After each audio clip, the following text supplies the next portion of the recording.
Hi hello good morning, welcome back to my YouTube channel. ಇವತ್ತು ಒಂದು ಗುರುವಾರ vlog start ಮಾಡ್ತಾ ಇದ್ದೀನಿ. ಯಾರೆಲ್ಲ ನಾನು ವ್ಲಾಗ್ ನೋಡ್ತೀರಾ ಲೈಕ್ ಮಾಡಿ, ಶೇರ್ ಮಾಡಿ, ಸಬ್ಸ್ಕ್ರೈಬ್ ಮಾಡ್ಕೊಳ್ಳೋದು ಮರಿಬೇಡಿ. ಹೀಗೆ ಸಪೋರ್ಟ್ ಮಾಡಿ ಅಂತ ಕೇಳ್ಕೊಳ್ತೀನಿ. ಸೊ ಬೆಳಿಗ್ಗೆ ಇವತ್ತು ಫ್ರೆಶ್ ಅಪ್ ಎಲ್ಲ ಆದಮೇಲೆ ವ್ಲಾಗ್ ಸ್ಟಾರ್ಟ್ ಮಾಡಿದ್ದೀನಿ. ಬ್ರೇಕ್ಫಾಸ್ಟ್ ಬಂದು ಇಡ್ಲಿ ಮತ್ತು ಕಡಲೆಕಾಯಿ ಚಟ್ನಿ. ನನ್ನ ಮಗಳು ಸಾಂಬಾರು ಬೇಡ ಅಮ್ಮ ಚಟ್ನಿ ಮಾಡು ಅಂತಲೂ, ಹಾಗಾಗಿ ಚಟ್ನಿ ಮಾಡಿದ್ದೆ. ಇನ್ನೂ ತಿಂದಿಲ್ಲ ಆ್ಯಕ್ಚುಲಿ, ಹೊರಗೋಗಿದೆ, ಹಾಗಾಗಿ ಸ್ವಲ್ಪ ಸುಸ್ತಾಗ್ತಾ ಇದೆ. ಅಚ್ಚಬೆಲ್ಲ ತೊಗೊಂಬಂದೆ ಇವಾಗ ಅಂಗಡಿಗೆ ಹೋಗಿ. ಎಳ್ಳು ಬೆಲ್ಲಕ್ಕೆ ಹೆಚ್ಚಬೇಕು, ಕೊಬ್ಬರಿ ಹೆಚ್ಚಿದ್ದೀನಿ ಆಲ್ರೆಡಿ, ಬೆಲ್ಲ ಹೆಚ್ಚಿಲ್ಲ, ಫ್ರೀನೇ ಇಲ್ಲ ನಾನು, ಹಾಗಾಗಿ ಇವಾಗ ತೊಗೊಬಂದೆ. ಹಾಗೆ ಸಾಂಬಾರಿಲ್ಲ ಇವತ್ತು, ಆಗ ಮಂಗಳೂರು ಸೌತೆಕಾಯಿ ತೊಗೊಬಂದಿದ್ದೀನಿ, ಸಾಂಬಾರು ಮಾಡೋಣ ಅಂದ್ಬಿಟ್ಟು. ಓಕೆನಾ. ಬೇಳೆ ಮತ್ತು ಟೊಮೊಟೊ ಬೇಯಕ್ಕೆ ಇಟ್ಬಿಡ್ತೀನಿ. ಬೇಳೆ ಟೊಮೊಟೊ ಬೇಯಕ್ಕೆ ಇಕ್ಕೋದು ಬೇಡ, ಬರೀ ಬೇಳೆ ಬೇಯಕ್ಕೆ ಇಕ್ಕೋಣ. ಟೊಮೊಟೊ ಕಾಯಿ ತುರಿ ಎಲ್ಲ ಹಾಕಿ ರುಬ್ಬಿಟ್ಟು ಮಾಡಬೇಕು. ಮಾಡುವಾಗ ತೋರಿಸ್ತೀನಿ ಹೇಗೆ ಮಾಡ್ತೀನಿ ನಾನು ಅಂತ. ಓಕೆನಾ. ಸೊ ಫಸ್ಟು ಬ್ರೇಕ್ಫಾಸ್ಟ್ ತಿನ್ನಬೇಕು. ಸಿಕ್ಕಾಬಿಟ್ಟೆ ಹೊಟ್ಟೆ ಹಸಿವಾಗ್ತಾಯಿದೆ, ಆಗ್ತಾಯಿಲ್ಲ.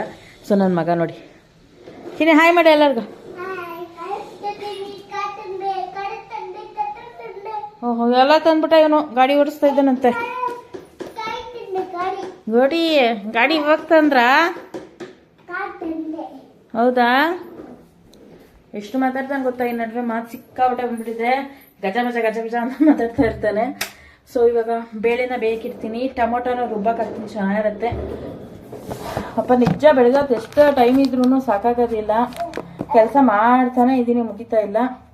ಏನಮ್ಮ ನೀನು ಮಾತಾಡ್ತೀಯ? ಓ ಕುಚ್ಚಿ, ನನ್ನ ಮಗ ಯೂಟ್ಯೂಬಲ್ಲಿ ಮಾತಾಡ್ಬೇಕು. ಎಲ್ಲಿ ಸೊಳ್ಳೆ? ಹೊಯ್ ಸೊಳ್ಳೆ. ಈ ನಡುವೆ ಯೂಟ್ಯೂಬಲ್ಲಿ ಮಾತಾಡೋದಕ್ಕೆ ತುಂಬಾ ಇಷ್ಟಪಡ್ತಾನೆ ಅವನು. ಸೊ ಫಸ್ಟು ಇಡ್ಲಿ ತಿನ್ನಬೇಕು, ಹೊಟ್ಟೆ ಸಿಕ್ಕಿಬಿಟ್ಟು ಬೇಳೆ ಬೇಳೆ ಬೇಕಿತ್ತು. ನೋಡಿ ರೈಸ್ ಇದೆ ರಾತ್ರಿ, ಸ್ವಲ್ಪ ಒಂಚೂರು ಬೇಳಿನ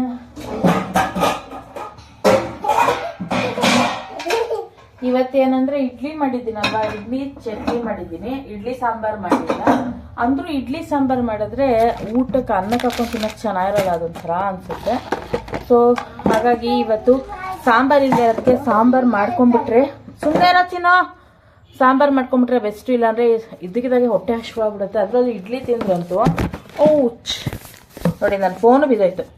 ಇಡ್ಲಿ ತಿಂದ್ರಂತೂ ಬೇಗನೆ ಹೊಟ್ಟೆ ಹಸಿವಾಗ್ಬಿಡುತ್ತೆ. ಅದಕ್ಕೇ ಫಸ್ಟು ಸಾಂಬಾರನ್ನ ಪ್ರಿಪೇರ್ ಮಾಡ್ಕೊಂಬಿಡೋಣ.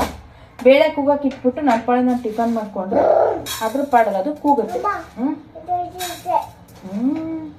ನಾನು ಬೇಳೆನ ಒಂದು ಲೆಕ್ಕಾಚಾರದಲ್ಲಿ ಹಾಕೋತೀನಿ. ಒಂದು 3 ಇಡಿ 4 ಇಡಿ ಸಾಕು. ಕೈ ಮುಷ್ಟಿಲಿ, ಈ ಮುಷ್ಟಿಲಿ 3 2 ಈ ಥರ ಲೆಕ್ಕ ಮಾಡಿ ಹಾಕೋತೀನಿ. ಯಾಕಂದರೆ 1 ಟೈಮ್ ಸಾಂಬಾರಾದರೆ ಸ್ವಲ್ಪ ಸಾಕು. ನಾವು 2 ಟೈಮ್ ಊಟ ಮಾಡ್ತೀವಿ ಅಂದರೆ ಸ್ವಲ್ಪ ಜಾಸ್ತಿ ಬೇಕಾಗುತ್ತೆ. ಯಾಕಂದರೆ ಬೇಳೆ ಗಟ್ಟಿ ಇರುತ್ತಲ್ಲ, ಸಾಂಬಾರು ಗಟ್ಟಿ ಬರಬೇಕು ಅಂದರೆ ಸ್ವಲ್ಪ ಜಾಸ್ತಿ ಹಾಕೋಬೇಕು ಅಲ್ವಾ? ಬೋಂಡಿ ಇದು, ಬೋಂಡಿ ಇಡ್ಲಿ ತಿಂದ?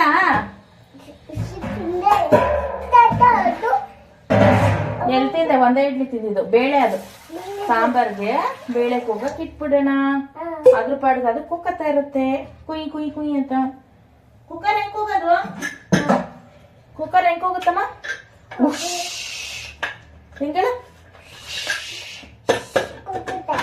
ನಾನು ತುಂಬಾ ರೇರ್ ಇದು ಮಂಗಳೂರು ಸೌತೆಕಾಯಿ ಸಾಂಬಾರು ಮಾಡೋದು. ಕೆಲವೊಂದ್ಸತಿ ಮಾಡ್ತೀನಿ, ಭಯ ಆಗತ್ತ ಸಿಗುತ್ತೆ ಅಂತ. ನಮ್ಮನೆ ಬುಂಡೆ ಬುಂಡೆ ಬುಂಡೆ ಇಳಿಯಮ್ಮ.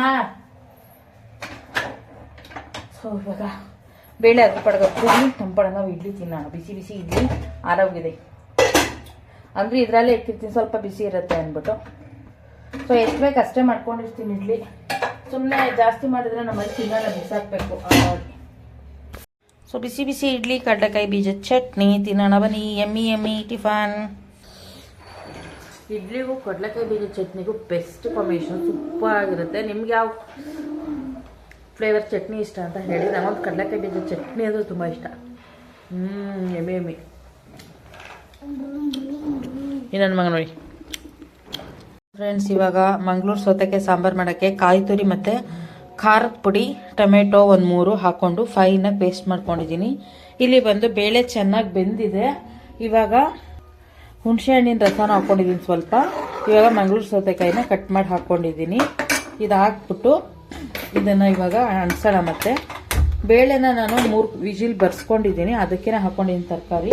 ಇವಾಗ ಇದಕ್ಕೆ ಬಂದು ನಾವು ಮಂಗಳೂರು ಸೌತೆಕಾಯಿ ಬೇಯಬೇಕಲ್ವ, ಹಾಗಾಗಿ ಇದಕ್ಕೆ ಮಸಾಲೆ ರುಬ್ಬಿರೋದು ಹಾಕ್ಕೊಂಡು ಉಪ್ಪು ಹಾಕ್ಬಿಟ್ಟು ಒಗ್ಗರಣೆ ಹಾಕಿ ಒಂದು ವಿಜಿಲ್ ಬರ್ಸೋಣ. ಮಂಗಳೂರು ಸೌತೆಕಾಯಿ ಸಾಂಬಾರು ರೆಡಿ ಆಗುತ್ತೆ. ಅಷ್ಟೇ, ಸಿಂಪಲ್ ಮೆಥಡ್. ಸೊ ಇವಾಗ ಮಸಾಲೆಗೆ ತಕ್ಕಷ್ಟು ನೀರು, ಎಷ್ಟು ಗಟ್ಟಿ ಬೇಕು ನಮ್ಗೆ ಅಷ್ಟು ಗಟ್ಟಿಗೆ ಹಾಕೊಳ್ಳೋಣ. ಕೂಗಿದ್ಮೇಲೆ ಇನ್ನೂ ಗಟ್ಟಿಯಾಗತ್ತೆ. ಒಂದು ತುಂಡಷ್ಟು ಬೆಲ್ಲ ಹಾಕೋಣ. ಉಪ್ಪು, ಹುಳಿ, ಸಿಹಿ ಎಲ್ಲ ಇದ್ರೇ ಸಾಂಬಾರು ಚೆನ್ನಾಗಿರೋದು. ಎಸ್ಪೆಷಲಿ ಮಂಗಳೂರು ಸೌತೆಕಾಯಿ ಸಾಂಬಾರಿಗೆ ಸ್ವಲ್ಪ ಬೆಲ್ಲ ಉಪಯೋಗಿಸ್ಲೇಬೇಕು. ಇವಾಗ ರುಚಿಗೆ ತಕ್ಕಷ್ಟು ಕಲ್ಲುಪ್ಪನ್ನು ಹಾಕೋಣ. ಇದಕ್ಕೆ ಇವಾಗ ಒಗ್ಗರಣೆ ಮಾಡಿ ಕುಕ್ಕರ್ ಲಿಡ್ ಮುಚ್ಚಿದ್ರೆ ಒಂದು ವಿಜಿಲ್ ಬಂದರೆ ಸಾಂಬಾರು ರೆಡಿ ಆಗುತ್ತೆ. ಇನ್ನೊಂಚೂರು ಉಪ್ಪು ಹಾಕ್ತೀನಿ. ಸೊ ಪರ್ಫೆಕ್ಟಾಗಿ ಬಂದಿದೆ ಸಾಂಬಾರು. ಈಗ ಒಗ್ಗರಣೆ ಮಾಡ್ಕೊಳ್ಳೋಣ ಬನ್ನಿ.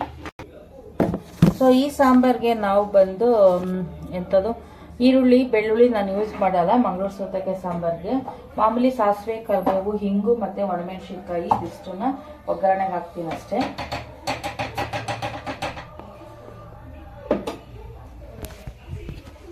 ಸೊ ಇವಾಗ ಎಣ್ಣೆ ಕಾಯ್ತಾ ಇದೆ. ಇವಾಗ ಸಾಸಿವೆ ಹಾಕ್ಕೊಳ್ಳೋಣ. ಒಂದು ಸ್ವಲ್ಪ ಸಾಸಿವೆ ಮತ್ತು ಜೀರಿಗೆ, ಸ್ವಲ್ಪ ಫ್ಲೇವರ್ಗೆ, ಜಾಸ್ತಿ ಹಾಕೋದು ಬೇಡ. ಸ್ವಲ್ಪ ಹಿಂಗು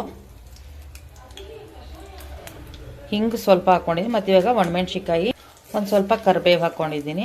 ಇದಿಷ್ಟೇ ಒಗ್ಗರಣೆ. ಇದಕ್ಕೆ ಒಗ್ಗರಣೆ ಮಾಡಿ ಸಾಂಬಾರ್ಗೆ ಹಾಕಿದ್ರೆ ಒಂದು ವಿಜಿಲ್ ಬಂದರೆ ಸಾಂಬಾರು ರೆಡಿ ಆಗುತ್ತೆ. ಸೊ ಸಾಂಬಾರು ರೆಡಿ, ಒಂದು ವಿಜಿಲ್ ಬಂದರೆ ಆಯಿತು ಸಾಂಬಾರು. ಇನ್ನು ಮತ್ತೆ ರಾತ್ರಿವರೆಗೂ ನನಗೆ ತಲೆನೋವಿರಲ್ಲ, ಆರಾಮಿರುತ್ತೆ. ಸಾಂಬಾರು ಇರುತ್ತಲ್ಲ, ರೈಸ್ ಒಂದು ಮಾಡ್ಕೊಂಡ್ರೆ ಆಯಿತು. ಹಾಗಾಗಿ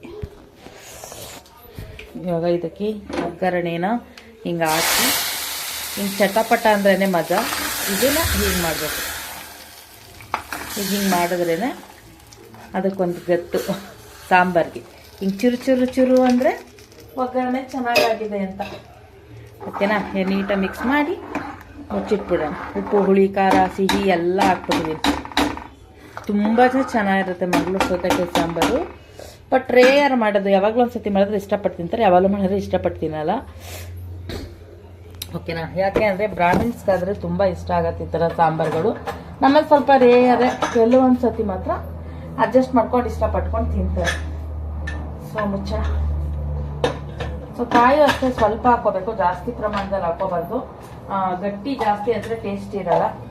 ಹಾಗಾಗಿ ಸ್ವಲ್ಪ ಬೇಳೆ, ಸ್ವಲ್ಪ ಕಾಯಿ ತುರಿ, ಟೊಮೆಟೊ ಎಲ್ಲ ಹಾಕಿ ರುಬ್ಬಿ ಫಟಾಫಟ್ ಅಂತ ಸಾಂಬಾರು ಮಾಡಿ ಇಟ್ಬಿಟ್ಟು ಇವಾಗ ಬೇರೆ ಕೆಲಸ ಮಾಡ್ಕೊಂಡು ಹೋಗೋಣ ಬನ್ನಿ ಫ್ರೆಂಡ್ಸ್. ಊಟ ಇವಾಗ 3 ಗಂಟೆಲಿ ಮಾಡ್ತಾ ಇದ್ದೀನಿ. ನನ್ನ ಮಗಳನ್ನ ಕರ್ಕೊಬಂದು ಮಂಗಳೂರು ಸೌತೆಕಾಯಿ ಸಾಂಬಾರು. ನನ್ನ ಮಗಳಿಗೆ ಸೌತೆಕಾಯಿಯಲ್ಲಿ ಸಾಂಬಾರು ಮಾಡ್ತಾರಂತ ಡೌಟ್. ಅವಳಿಗೆ ಟ್ರಿಪ್ಪಿಗೆ ಕರ್ಕೊಂಡು ಹೋಗ್ತಾರಂತೆ, ಅದಕ್ಕೆ ಕಳಿಸುವಂತಾಳೆ. 21 ರೈಟು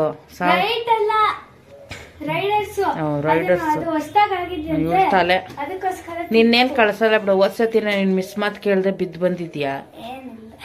ನಿನ್ನೇನು ಕಳ್ಸಲ್ಲ ನಾವು ಟ್ರಿಪ್ಗೆ. 1750 ರೂಪಾಯಿ ಕೊಟ್ಬಿಟ್ಟು ಟ್ರಿಪ್ಪಿಗೆ ಕಳಿಸ್ತಾರೆ. ಮಾಡೋಕ್ಕೆ ಕೆಲಸ ಇಲ್ಲ.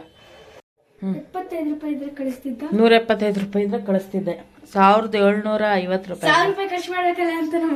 1000 ರೂಪಾಯಿ ಅಲ್ಲ, 2000 ರೂಪಾಯಿಗೆ 250 ರೂಪಾಯಿ ಕಡಿಮೆ. ಅಷ್ಟು ದುಡ್ಡು ಕೊಟ್ಟು ಟ್ರಿಪ್ ಕಳ್ಸೋಕ್ಕಾಗತ್ತಾ? ನೀನು ಹೇಳೋದು ಮತ್ತು ಕೇಳಲ್ಲ, ಮಿಸ್ ಮಾತು ನೋವೇ. ಅವ್ರೇನೇ ಹೇಳಲ್ಲ ಬಿಡು, ನಿನ್ನೇನು ಕಳ್ಸಲ್ಲ. ನಾನು ಊಟ ಮಾಡಿಬಿಟ್ಟು ಬೆಲ್ಲ ಕಟ್ ಮಾಡಬೇಕು. ನೀನು ಮಿಸ್ ಮಾತು ಕೇಳ್ದೆ ಎಂತಕ್ಕೆ ಹೊತ್ಸತಿ ಹಂಗೆ ಮಾಡ್ಕೊಂಡು ಬಿದ್ದು ಬರಬೇಕಿತ್ತು. ಮಾಡ್ತಿದ್ದೆ ನೀನು. ಹೋಗು, ನೀನು ಯಾವಾಗ ಕಾಯ್ಕೋ ಕೂತ್ಕೋತಾಳ. ಹೌದು, ನೀನು ಮಿಸ್ ಮಾತು ಕೇಳಿದ್ರೆ ಕಳಿಸ್ತಿದ್ದೆ. ನೀನು ಮಿಸ್ ಮಾತು ಕೇಳಿಲ್ವಲ್ಲ, ಅದಕ್ಕೆ ಕಳಿಸಲ್ಲ. ಹೋಗ ನೀರು ಇಟ್ಕೊಬೇಕು ಕುಡಿಯೋಕ್ಕೆ. ಲೈಟ್ ಆಫ್ ಮಾಡ್ಬಿಟ್ಟು ಪಾಪು ಮನ್ಗೋನೆ, ಕಿರ್ಚಬೇಡ.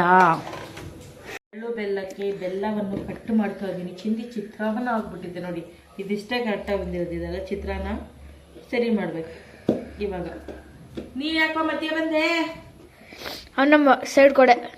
ಬಿಸಿಲಾಗಿ ಒಣಗಿದ್ರೆ ಸರಿ ಹೋಗುತ್ತೆ. ಒಂಥರ ಅಂಟಂಟು ಇರುತ್ತಲ್ಲ, ಅದೆಲ್ಲ ಬಿಡಬೇಕು.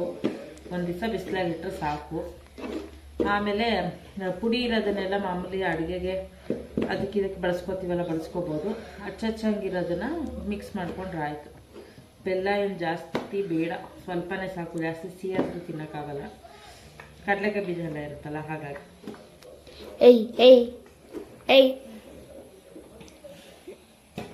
ಬರೀ ರೆಡಿಮೇಡ್ ಎಲ್ಲನೂ ಸಿಗುತ್ತೆ ಕಟ್ ಮಾಡಿರೋದು. ಸುಮ್ಮನೆ ದುಡ್ಡು ಜಾಸ್ತಿ ಅನ್ನೆಸೆಸರಿ. ನಾವೇನು ಅಷ್ಟೊಂದೆಲ್ಲ ಯಾರಿಗೂ ಅನಿಸಿಲ್ವಲ್ಲ, ಸಾಕು ಇದ್ರಲ್ಲೇ ಒಂಚೂರು ಮಾಡ್ಕೊಳ್ಳೋಣ ಅಂದ್ಬಿಟ್ಟು ತಂದಿದ್ದೀನಿ. ಅದಕ್ಕೆ ಕಟ್ ಮಾಡ್ತಾ ಇದ್ದೀನಿ. ಕಟ್ ಮಾಡಿ ಇವನ್ ಗಾಡಿ ತಗೊಬಂದ ವಿಡಿಯೋಗೆ.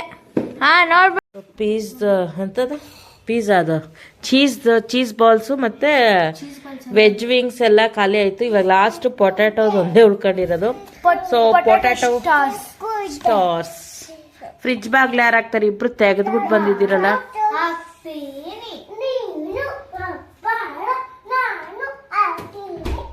ಪಾಪ ಕಣೆ ಮಗ. ಸ್ಟಾರ್ಸ್ ಅವದು ಸ್ಟಾರ್.